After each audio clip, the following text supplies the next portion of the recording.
mucho de poder compartir con ustedes una vez más en un día miércoles el estudio de la palabra del Señor y compartir con ustedes lo que Dios tiene para cada uno de nosotros. De verdad que es un privilegio cada semana compartir la palabra de Dios y poder entregarles el pensamiento, la reflexión del mensaje de Dios a través, en esta oportunidad, de las cartas del apóstol Pablo y en esta especial oportunidad continuar con el capítulo 12 de Segunda de Corintios.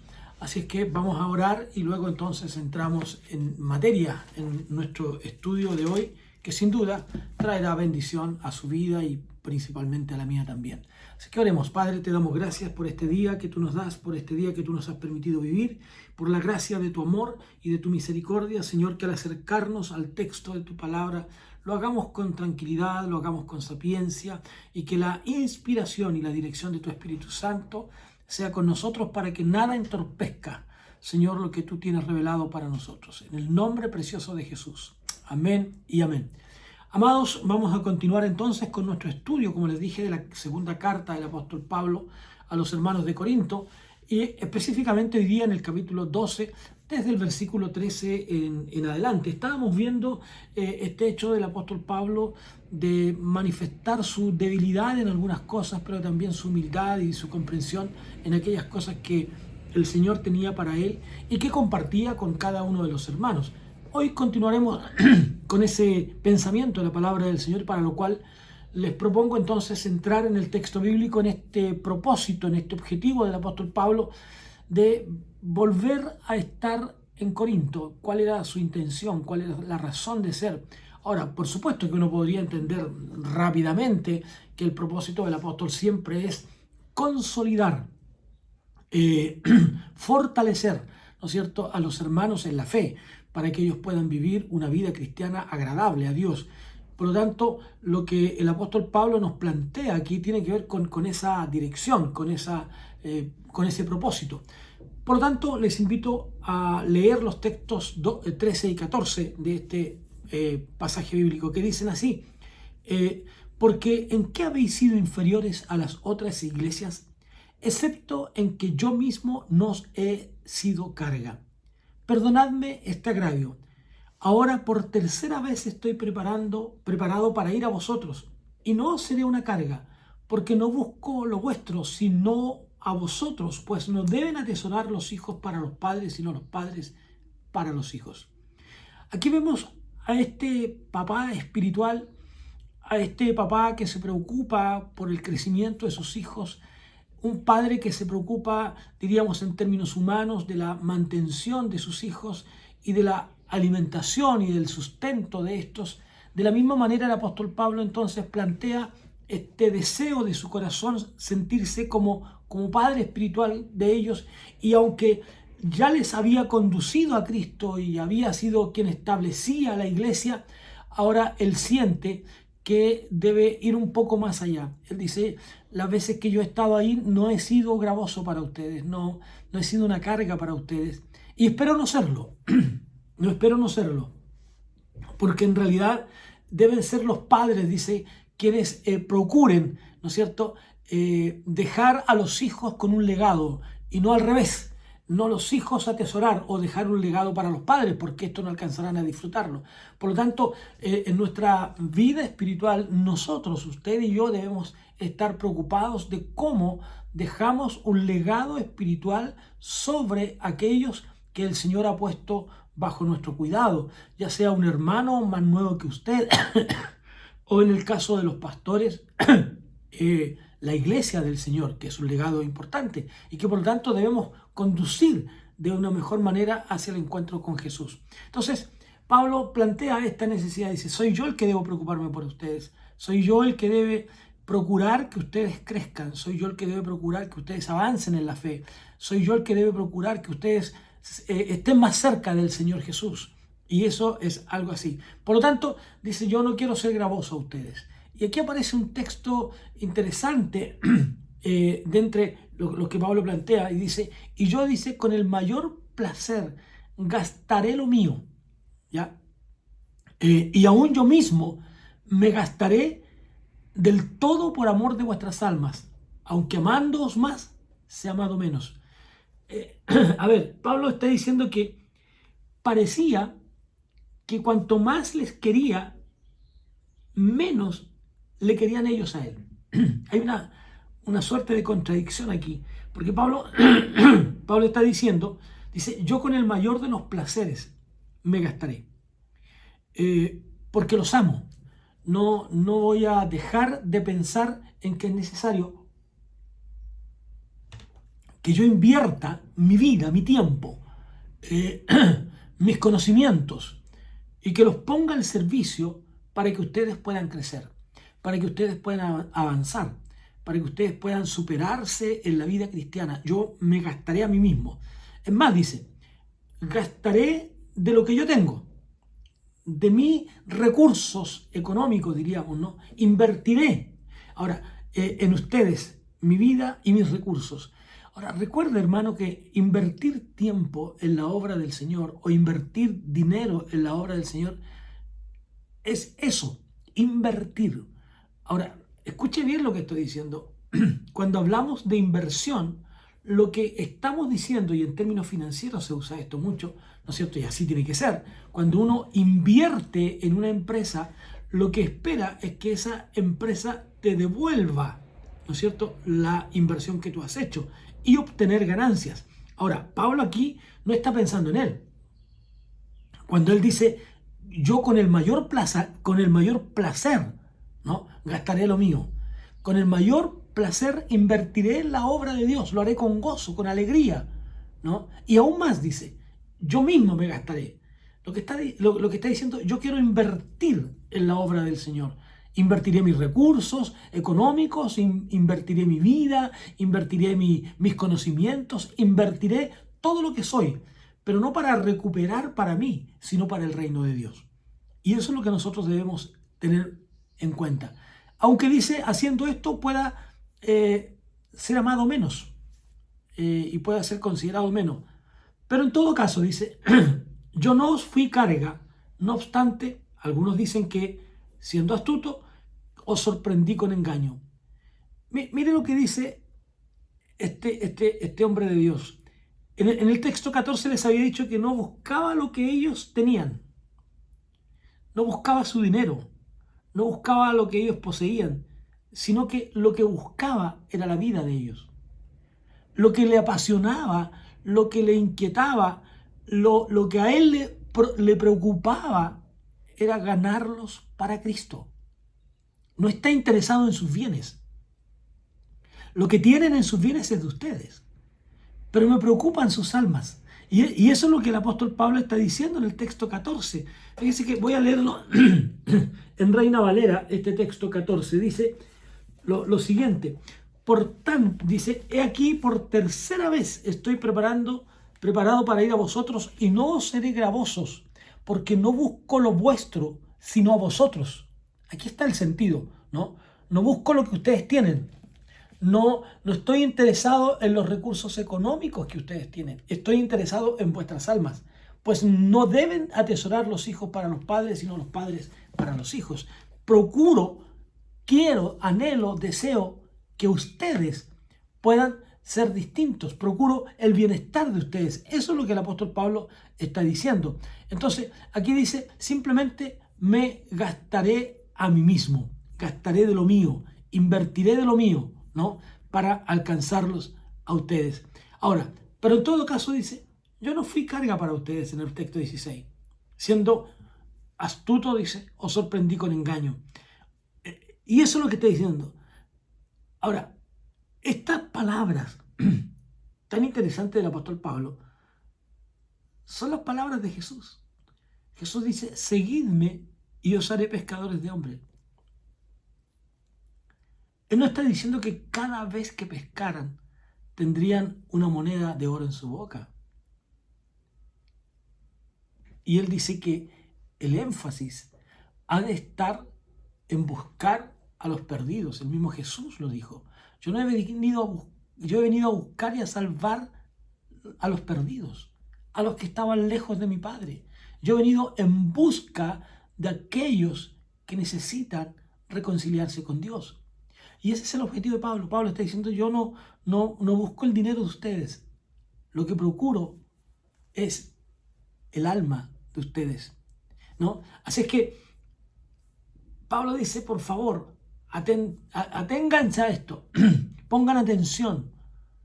No debemos buscar el bienestar económico de otros. Lo que debemos buscar son sus almas. Así que eso es lo que el apóstol Pablo está planteándonos aquí, ¿no? Ahora, veamos un poco más adelante, los versículos 17 y 18. ¿Acaso os he engañado, dice, por medio de alguno de los que he enviado a vosotros? Rogué a Tito y envié con él al hermano, ¿no? ¿Os engañó acaso Tito? ¿No hemos procedido con el mismo espíritu? ¿No hemos seguido las mismas pisadas? Pablo dice, no he usado ningún método para tomar ventaja de ustedes. No he usado nada que signifique tomar una ventaja sobre ustedes.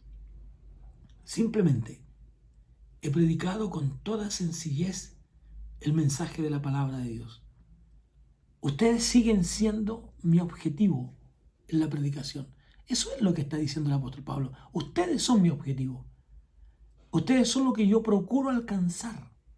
Ustedes son la meta de mi predicación. Que ustedes conozcan a Jesús. No tengo otro propósito. No tengo otro objetivo. Así que no he usado nada. No he enviado a otros para aprovecharse de ustedes. Al contrario. Luego dice en el texto 19:20, ¿acaso pensáis que nos disculpamos con vosotros? Delante de Dios en Cristo hablamos, y todo muy amados para vuestra edificación. Pues me temo que cuando llegue no los halle tal como quiero, y yo sea hallado por vosotros cual no queréis. Temo que haya entre vosotros contiendas, envidias, enojos, divisiones, difamaciones, chismes, arrogancias, desórdenes. Mire, lo que Pablo está diciéndole, ¿saben qué? Lo que yo creo que voy a encontrar al llegar a esta iglesia en la que volqué mi corazón, esta iglesia en la que volqué mi vida, en la que le dediqué tiempo, en la que los pastoreé con amor, con dedicación, con tranquilidad, a los que les entregué mi tiempo, mi vida, mis bienes, mis objetivos. Temo que cuando llegue a ustedes no encontraré esa iglesia. Y lo que encontraré es que hayan contiendas, es que hayan envidias, es que hayan enojos, divisiones, etcétera, etcétera. Entonces, Pablo y ellos, tanto unos como otros, esperaban del otro. Ellos esperaban que Pablo probablemente solucionara los conflictos que habían. Y Pablo esperaba que ellos fueran una iglesia distinta, una iglesia diferente, ¿no? Entonces, Pablo está hablando aquí, lamentablemente, de lo que a veces caracteriza a muchas iglesias. A muchas iglesias. Algunas personas buscan, más que la palabra, el chisme, el conflicto, las contiendas, ¿no? La soberbia, cuando Pablo habla aquí de la arrogancia. No podemos ser soberbios. Tenemos que ver al otro como superiores a nosotros mismos. Esa es la demanda de Dios, ¿no? Ese es el propósito de Jesús para nosotros. El que quiera ser el primero tiene que ser siervo de todos. Tenemos que aprender a servir al otro. Tenemos que aprender a buscar y colaborar con el otro para llevarlo a su encuentro con Dios. Hermanos, ese es nuestro propósito. Ese ha de ser nuestro objetivo. Por eso Pablo dice, gastaré de lo mío. Tendré que invertir económicamente hablando. Pagaré mis costos, pagaré mis viajes, está diciendo el apóstol Pablo. Pagaré mi transporte para llegar a ustedes. Es más, estando con ustedes gastaré de lo mío, trabajaré. Se dice que Pablo trabajaba haciendo tiendas. Voy a trabajar con mis manos, para eso Dios me dio estas manos, decía él. Pero no es menos cierto que la palabra del Señor también dice que el que predica el Evangelio, el que trabaja para el Evangelio, viva también del Evangelio. Los hermanos de Corinto eran responsables del sustento de Pablo Y debían verlo de esa manera, ¿no? Así es que ahí estaba. Que tenemos que tener esa continuidad en nuestra vida. Temo, dice Pablo, el siguiente texto, ¿no? Texto 21, dice, temo que cuando vuelva me humille Dios entre vosotros. Y quizás tenga que llorar por muchos de los que antes han pecado y no se han arrepentido de la impureza, de la inmoralidad y de la sensualidad que han practicado. Corinto, como hemos dicho a lo largo de este estudio, era una ciudad con un nivel de moralidad muy bajo. Era conocida como un centro de pecado, de maldad. En todo el imperio se hablaba de esta decadencia moral de lo que era Corinto. Era, diríamos, como la ciudad predilecta hacia la que muchos iban para cometer todo tipo de desenfreno moral. Claro. Entendemos también que cuando el pecado se desborda, el pecado va más allá de las personas y de las acciones de los seres humanos, cuando el pecado ya ha colmado incluso al Dios mismo, entendemos que la gracia de Dios se derrama también de manera más abundante. La gracia de Dios. Entonces, esta gracia de Dios, este amor de Dios, hace que la iglesia de Corinto se confíe en el amor de Dios, en la gracia de Dios. Comamos y bebamos, que mañana moriremos, ¿no? Pero no nos olvidemos que si bien es cierto la gracia de Dios es maravillosa, tenemos que entender que el pecado también es castigado. El mismo apóstol Pablo diría, ¿qué pues diremos a esto? Si pecamos, ¿va a haber más gracia entre más pecadores somos? ¿Dios nos va a amar más por eso? Dios nos amó ya. Dios dio su vida ya. Dios entregó su vida ya. No tenemos que pensarlo de esa manera. No tenemos que verlo así. Entonces Pablo está llevándoles a meditar en esto. Hermanos de Corinto, no tienen que actuar de esa manera. Apártense de todo eso. Pero me temo que al llegar a ustedes no es una imagen tan atractiva. Al llegar a ustedes la cosa será realmente distinta, ¿no? ¿Qué pasaría? Se ha hecho usted la siguiente pregunta. ¿Qué pasaría en el mundo si Dios retirara la iglesia? ¿Qué pasaría? Si el amor de Dios es de misericordia por aquellos que interceden por el mundo. ¿Recuerda la experiencia de Abraham? ¿Y si hubieran 50? ¿Y si hubieran 10? ¿Y si hubiera uno? ¿Tú detendrías tu castigo? Pero no había uno.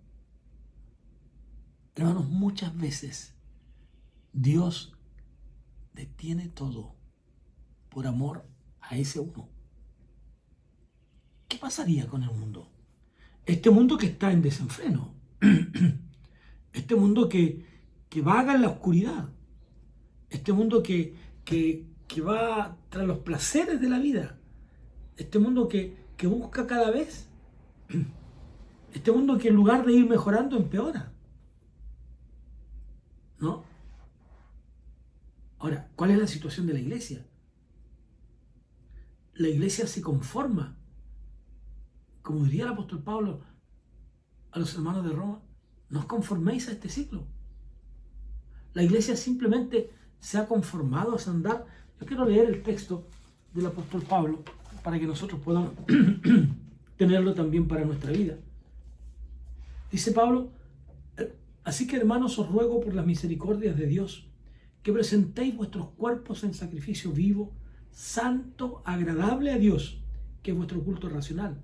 No os conforméis a este siglo, sino transformaos por medio de la renovación de vuestro entendimiento, para que comprobéis cuál sea la buena voluntad de Dios, agradable y perfecta. para que comprobéis cuál sea la voluntad de Dios, agradable y perfecta. La iglesia no puede estar contenta con el mundo como está. La iglesia tiene que ir más allá. El mundo empeora. En 2 Timoteo, el capítulo 3, el texto 13 dice: pero los hombres malos e impostores irán de mal en peor, engañando y siendo engañados. Engañando y siendo engañados. Pero esta declaración no nos está diciendo que el mundo va a ser cada vez peor. Dice que los hombres se irán poniendo cada vez peor. El ser humano. Entonces, cada vez vendrá una generación más perversa. Cada vez vendrá una generación que se aleja más y más de Dios. Avancemos un poco más. Vamos al capítulo 13. Y cuando llegamos a este capítulo, y de hecho, el último capítulo, el llamado del apóstol Pablo, tenemos el tema de la ejecución del apostolado de Pablo. Y finalmente, en los versículos 11 al 14, vamos a leer la conclusión del apostolado de Pablo. Y fíjense lo que dice el texto 1. Esta es la tercera vez que voy a vosotros. Por el testimonio de 2 o 3 testigos se decidirá todo asunto. Aquí vuelve a repetir lo que había dicho antes. Por tercera vez. ¿Para qué? Para ejercer su oficio como apóstol. Ejercer su oficio como apóstol. Entonces, él iba a mostrar, por un lado, las pruebas de su apostolado, diría yo, pero por otro lado, enfrenta a la iglesia con sus propias circunstancias. He dicho antes, cuando estuve presente la segunda vez, dice, y ahora os digo otra vez como si estuviera presente. Y ahora que estoy ausente, lo escribo a los que antes pecaron y a todos los demás, que si voy otra vez, no seré indulgente. Así tendréis una prueba de que habla Cristo en mí, y Él no es débil para con vosotros, sino que es poderoso en vosotros. Parece ser que Pablo, en los viajes anteriores, se había mostrado ante ellos un poco más indulgente, un poco más tierno, diríamos, un poco más complaciente. Pero ahora dice, ahora, puesto que no habéis obedecido a Cristo, ahora puesto que no habéis entregado realmente vuestra vida a Cristo, quiero decirles que no iré de la misma manera. No seré indulgente con ustedes. Por lo tanto, cuando escuchen las palabras duras que tenga que decirles, recuerden, son las palabras de Cristo. Es el mensaje de Cristo para ustedes. No son mis palabras. No son lo que yo quiero decir. Es lo que Cristo quiere para ustedes. Por eso dice, Cristo, aunque fue crucificado en debilidad, vive por el poder de Dios. Y también nosotros somos débiles en Él, pero viviremos con Él por el poder de Dios para con vosotros.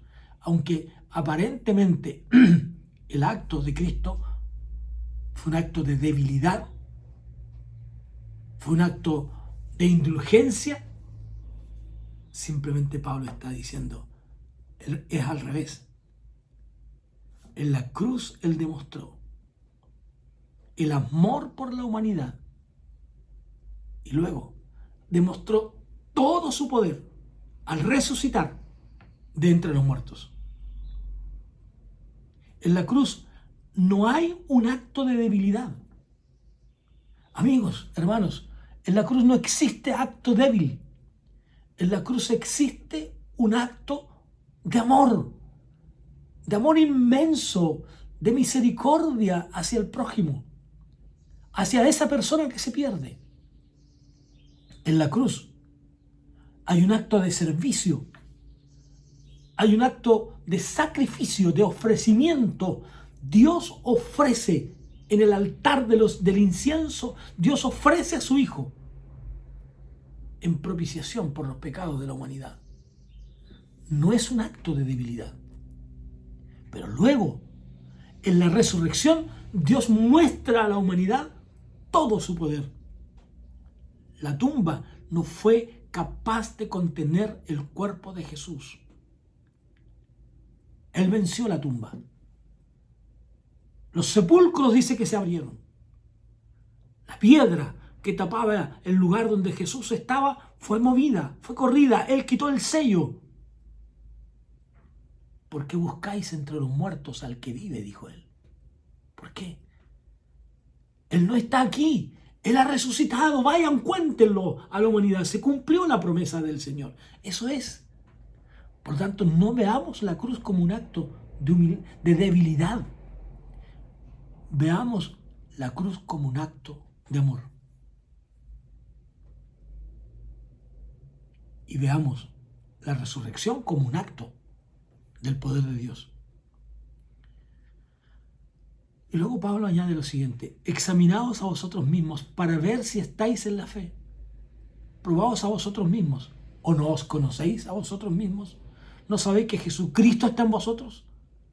A menos que no paséis la prueba. Qué interesante es esto. Pablo los enfrenta con ellos mismos. Díganme ustedes si son cristianos. Díganme ustedes si realmente son salvos. Díganme ustedes si de verdad han confesado a Jesús. ¿O no se atreven a enfrentarse con esa realidad? ¿O no se atreven a enfrentarse con esa verdad? ¿Y cuántas veces nosotros mismos en nuestra vida no nos atrevemos a enfrentarnos con nuestro propio pecado? No nos atrevemos a decir como lo menciona el salmista: y ve si hay en mi camino de perversidad. Aquí el apóstol Pablo está desafiando a los hermanos de Corinto. Pablo dice: examínense ustedes. Pónganse a prueba si realmente están en la fe.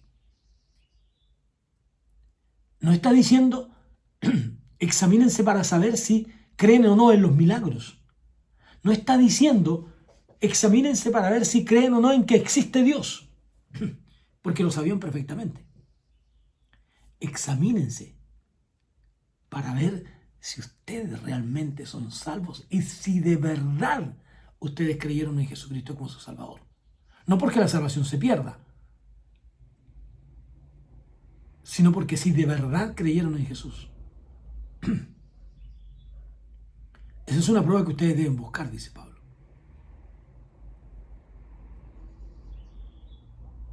Recordemos que Pablo siempre está partiendo con estas preguntas desde la base de que somos justificados por Dios. Entonces la gran pregunta del apóstol aquí es: ¿son ustedes cristianos? Y esa es tal vez, hermanos y amigos, la pregunta que debiéramos hacernos nosotros también cada día. De acuerdo a nuestras propias acciones. ¿Somos realmente creyentes? ¿Somos realmente cristianos salvos por la gracia de Dios?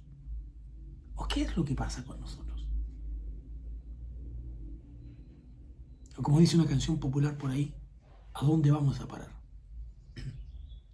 ¿A dónde vamos a parar? ¿No? Entonces, este desafío de Pablo es interesante. ¿Están viviendo por la fe? Díganlo ustedes mismos. Que no tengan que decirlo otros.